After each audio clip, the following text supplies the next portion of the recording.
Je vous salue au nom du Seigneur. C'est par la foi que nous serons sauvés et non pas par les œuvres. Tel est le titre de cette vidéo.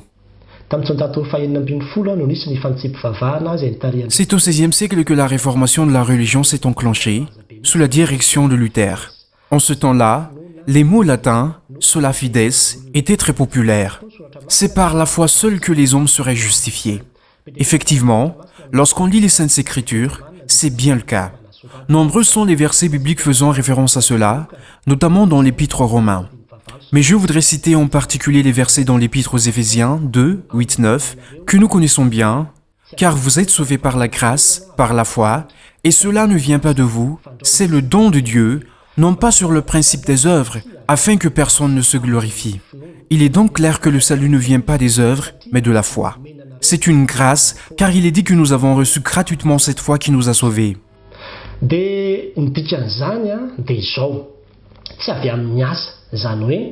Voilà ce que veut dire cette déclaration. Ce n'est pas par les œuvres. Vous n'allez pas faire des bonnes œuvres ou vendre vos richesses pour les donner aux pauvres pour mériter d'aller au ciel. Il ne s'agit pas de cela. Vous n'allez pas non plus faire le vœu de ne plus commettre d'adultère ou ne plus mentir ou bien ne plus voler. Ce n'est pas cela qui nous conduira au ciel. Il ne s'agit pas non plus d'accomplir des œuvres de Dieu, telles que se constituer comme diacre, ou pasteur, ou évangéliste, ou évêque, ou autre chose. Ce n'est pas un ministère ou une onction quelconque qui vous donnera le ciel. Le fait que vous soyez baptisé, ou que vous ayez fait la communion, ou que vous deveniez diacre ne vous garantit pas le ciel. Que vous soyez enfant de pasteur, ou que vos parents soient tel ou tel, ce n'est ni une expérience, ni une religion quelconque qui nous conduira au ciel. Et ce n'est pas parce que le jugement du Seigneur arrive et que les poids sont posés sur la balance, car il y a des gens qui prêchent comme quoi il y aurait une balance qui serait disposée lorsque vous irez au ciel. Si le mauvais en vous pèse plus lourd, vous serez perdu. Et si le bon en vous pèse plus lourd, là vous serez sauvé. Rien de tel n'est écrit dans les Saintes Écritures. Ce n'est pas par cela que nous serons sauvés, mais uniquement par la foi.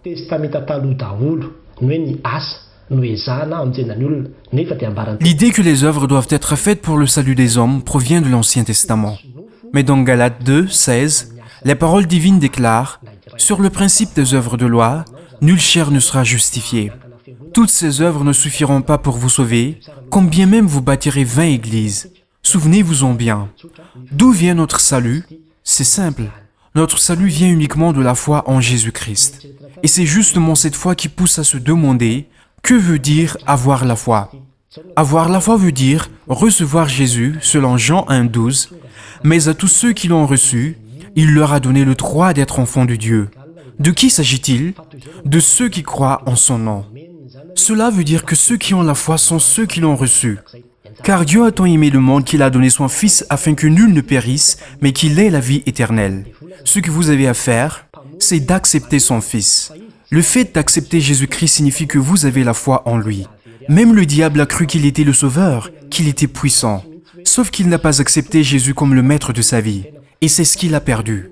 Mais vous devez vraiment accepter Jésus comme votre Seigneur et Sauveur. Voilà ce que veut dire avoir la foi. Et voici ce qu'il faut écouter attentivement. La phrase se divise en deux parties. Accepter Jésus comme Sauveur et l'accepter comme Seigneur. Nous allons d'abord expliquer ce que veut dire l'accepter comme Sauveur. Cela veut dire que le Christ est mort sur la croix pour vous, que vos péchés sont morts sur la croix avec lui. Il s'est mis à votre place. Il a porté son opprobre, les péchés et les châtiments qui vous étaient destinés suite à tous vos péchés. L'accepter comme votre Seigneur veut dire accepter le sacrifice que Jésus a fait. Vous l'acceptez comme votre Sauveur. Alors, tous vos péchés seront pardonnés. Par ailleurs, vous l'acceptez également comme souverain sacrificateur qui intercède chaque jour pour vous à la droite du Seigneur jusqu'à aujourd'hui. Mon acceptation de ce fait signifie que le Christ est mon Sauveur. Toutefois, il ne s'agit pas uniquement de cela, car le Christ est également le Seigneur. Si par exemple, vous mourrez aujourd'hui, comme le bon dit crucifié sur la croix, il est clair que vous serez sauvés, puisque vos péchés auront été pardonnés. Sauf que ce n'est pas tout le monde qui meurt juste après avoir accepté le Christ. La plupart d'entre nous vivront pendant de longues années avant de mourir.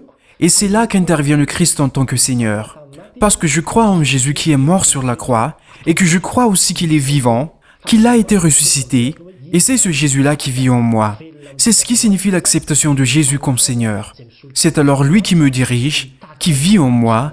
C'est son esprit qui prend sa place en moi et qui me montre chaque jour le chemin. Cela veut dire que c'est Jésus-Christ qui dirige ma vie. C'est lui qui est le maître de ma vie. Voici ce que cela veut dire. Mes brebis écoutent ma voix, dit Jésus. Il vous parle donc, il veut transmettre un message, il veut dire quelque chose et vous devez le suivre. Si jamais vous ne suivez pas ses ordres, cela veut dire qu'il n'a pas d'emprise sur vous. Il n'est pas votre maître. Cela veut dire que votre vie ne lui appartient pas. Et c'est là que nous devons faire attention. Ce n'est pas parce que j'ai accepté en 1998 que Jésus est le maître de ma vie que ma vie deviendra un paradis. Alors qu'après vous vivez des choses qui sont contraires à la volonté de Dieu, vous vivez une vie à l'encontre de la volonté de Dieu. Vous nagez dans le péché et le mal, alors que vous pensez avoir déjà reçu le Christ comme sauveur. Vous ne l'avez pas accepté en tant que sauveur si vous n'avez pas fait sa volonté. Dans ce cas, le ciel ne vous sera pas garanti. Vous aurez donc renié le Christ durant votre vie. Mes amis, vivez votre foi, n'ayez pas seulement une foi en parole. Et c'est ce que disent les paroles divines. Vous trouverez de nombreux versets bibliques parlant de cela. Prenons par exemple Éphésiens 2, que nous venons de rappeler au verset 10.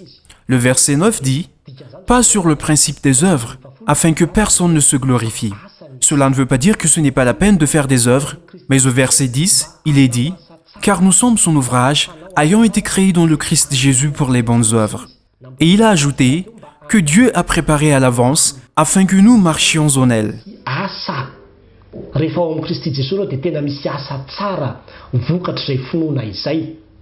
Jésus-Christ nous aide à accomplir de bonnes œuvres lorsque ces dernières sont les fruits de notre foi.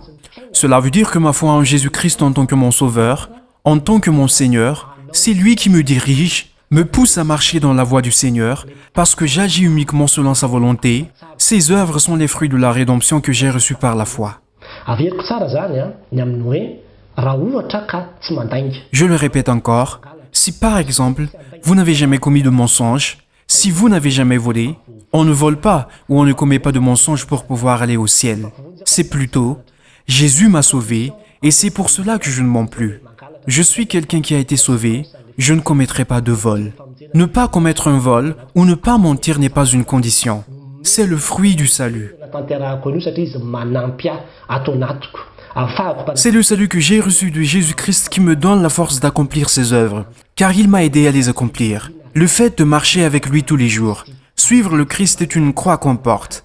C'est pour cela qu'il avait déclaré « Si quelqu'un veut venir après moi, qu'il prenne sa croix chaque jour et me suive. » Cette croix, c'est la peine, c'est l'effort que vous faites pour obéir au Seigneur, renoncer au mal, tout ce qui est résistance à la tentation, c'est une croix.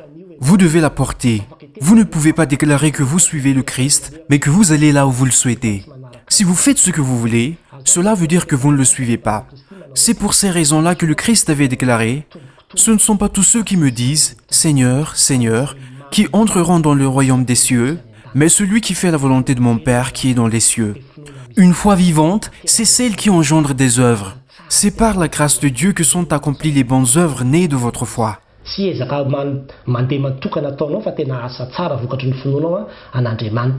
Elles ne viennent pas de vos propres efforts, mais ce sont vraiment des œuvres résultant de votre foi en Dieu. Voilà ce qui nous sauve. Ce n'est pas parce qu'on a reçu le Christ en 1998 qu'on ira forcément au ciel.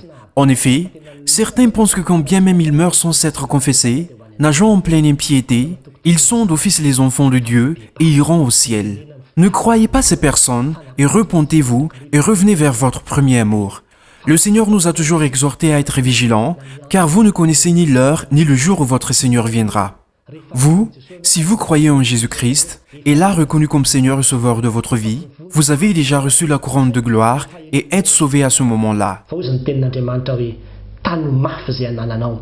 La parole de Dieu disait « Maintenez bien ce que vous avez pour que personne ne prenne votre couronne. Veillez, priez. » C'est pour cela que la parole de Dieu disait « Mais nous ne sommes pas de ceux qui font marche arrière. Ceux qui retournent vont tout, ils seront perdus. » La parole de Dieu disait « Nous ne faisons pas partie de ceux qui courent à la perdition. S'il y en a qui reculent, il est perdu. Mais nous devons continuer d'avancer pour le salut de nos âmes. Tous les jours, vous devez reconnaître la Seigneurie du Christ, mais non l'accepter ce jour et puis le nier demain. chrétien aujourd'hui et voleur demain. Et puis pensez-vous que vous irez toujours au paradis, car une fois vous l'avez déjà reconnu en tant que Seigneur et Sauveur. Ampiaino ity miverena ianao amin'Andriamanitra, manatony ianao an'Andriamanitra, iaino indray. Aujourd'hui, je veux vraiment vous dire ceci. Retournez à Dieu, revenez à Dieu. Expérimentez de nouveau la vie en Jésus-Christ comme Seigneur. Il y a une vidéo un peu avant, parlant du sujet, la souveraineté de Jésus-Christ sur notre vie. C'est très important, car nombreux sont ceux qui se réjouissent tout simplement que Jésus les a sauvés sur la Sainte Croix, le souverain sauveteur là-haut, et c'est tout. Que même si on ne vivant pas dans la sainteté, mais en nageant dans les péchés, ils finiront toujours au paradis. Même s'ils renient Jésus-Christ sur terre, ils pensent quand même aller au paradis. Il y a une parole de Jésus-Christ qui disait « Celui qui me renie sur terre, dit-il devant les gens, alors je le renierai devant mes anges du ciel. » Mais nous devons vraiment accepter Christ pour les péchés faits exprès. Repentez-vous, tu reçois toujours miséricorde chaque jour, même en péchant tous les jours. Mais pour les péchés non intentionnels, le Saint-Esprit de Dieu va intercéder à votre place, qui vous aide en même temps, afin de vous réconcilier à Dieu. Fahotana zany aza milona anaty faratsiana zany fara tonga amin'izay fotoana izay ny tompo dia tena hoe Ne vous adonnez pas au péché. Si le Seigneur revient maintenant, il dira « Une personne qui n'accepte jamais le reproche sera détruite subitement d'un seul coup. Ceux qui refusent de se repentir vont être détruits. » C'est terrible, mes chers bien-aimés. Ce n'est pas trop tard. Vous pouvez encore accepter Jésus si vous ne l'avez pas encore fait. Mais ce n'est pas non plus le fait de l'accepter une fois qui vous garantira le salut ainsi que le paradis. Je le répète encore, c'est une promesse que vous allez tenir et respecter dans la vie. Araka ny ambaran'ny Paoly any amin'ny Korinthianina voalohany toko faharoa ambin'ny folo andininy faharoa manao hoe Comme disait Paul dans 1 Corinthiens 15:2, je vous rappelle, frères, l'évangile que je vous ai annoncé, que vous avez reçu, dans lequel vous avez persévéré, il faut maintenir cette foi. tonga amin'ny Paoly teny manao hoe tsy ataoko toy ny efa nahazo aho na toy ny efa tanteraka sady fa hiezaka. C'est pourquoi Paul disait « Je ne me considère pas comme ayant reçu ou comme déjà accompli, mais je continue à retenir les choses que Jésus-Christ m'a données. » Et il rajoute « J'ai combattu le bon combat, j'ai achevé la course, j'ai gardé la foi. » Il faut maintenir cette foi tous les jours. Vous pouvez déjà commencer dès aujourd'hui. Indreny izay tena hoe niavaka teto amin'ny firenena Mes chers bien-aimés, notre aînée, Mamanine Lave, fait partie des personnes les plus remarquables à Madagascar. Elle était déjà morte à plusieurs reprises, mais a ressuscité. Mais à chaque fois qu'elle avait ressuscité, son âme retourne à son corps et il y a une chanson qu'elle chante directement. La chanson FFPM 377 raconte misy tonga ary an-danitra raha tsy mandrombaka tokoa. Personne n'arrive au paradis s'il ne s'accroche pas, le bon guerrier et fidèle qui recevra la récompense. Le portail est étroit, le chemin est raide et serré. Ne vous découragez pas, mes frères, car ce sont les paresseux qui vont vers la perdition. Izay malaina dia ho very. Tsy fampianaran'ny fifoazana ry havana. Ny Ce n'est pas un enseignement du mouvement de réveil, de dire que si on accepte le Christ une seule fois, on ira au ciel quoi qu'il arrive. Ce n'est pas non plus un enseignement de Luther. Je veux aujourd'hui vous affirmer que vous devez vous repentir, vous devez sans cesse prier, aller vers le Seigneur et accepter d'être guidé par l'Esprit de Dieu. Car tous ceux qui sont conduits par l'Esprit de Dieu, ceux-là sont fils de Dieu. Je répète ce que le président de la FJKM avait déclaré. Ce qu'il faut, ce n'est pas une foi qu'on énumère, mais une foi qu'on vit. Nous serons sauvés par une foi vivante, c'est écrit dans le livre de Jacques. Et une foi vivante vient toujours avec les œuvres.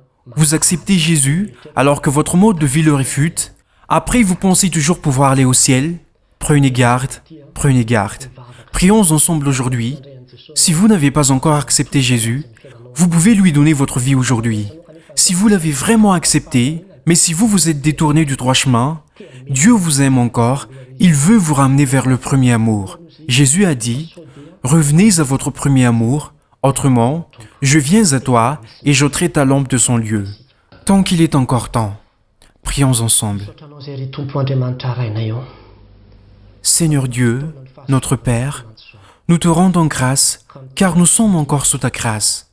C'est donc aujourd'hui même que nous renouvelons nos vœux de t'accepter, Jésus-Christ, Izay maty teo ambony hazo fijaliana ho an'ny fahotanay.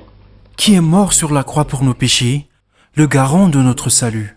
Amin'ny vavana efa tena mino izay fa maty ho an'ny fahotanay ianao. Nous déclarons vraiment que tu es mort pour nos péchés. Quel que soit le mal que nous avons fait, nous croyons que ton sang nous a lavés. Nous nous livrons à toi pour te suivre. En tant qu'être humain, nous n'avons pas la force pour cela, mais nous demandons ton esprit et ta grâce pour nous guider dans l'accomplissement de ta volonté, afin que nous marchions sur le chemin qui nous mène vers la vie. Nous souhaitons te suivre, éloigne-nous du mal et des folies qui nous égarent, car nous voulons rester auprès de toi et te suivre, comme le disent tes paroles. Celui qui persévère jusqu'à la fin, celui-là sera sauvé. Nous croyons que toi qui nous as appelés accompliras le salut que tu nous as donné, que tu nous aideras à garder ce salut jusqu'à ton retour aux nuées du ciel. Nous croyons que tu ne trahiras pas notre confiance. Nous élevons cette prière au nom de Jésus-Christ notre Seigneur. Amen.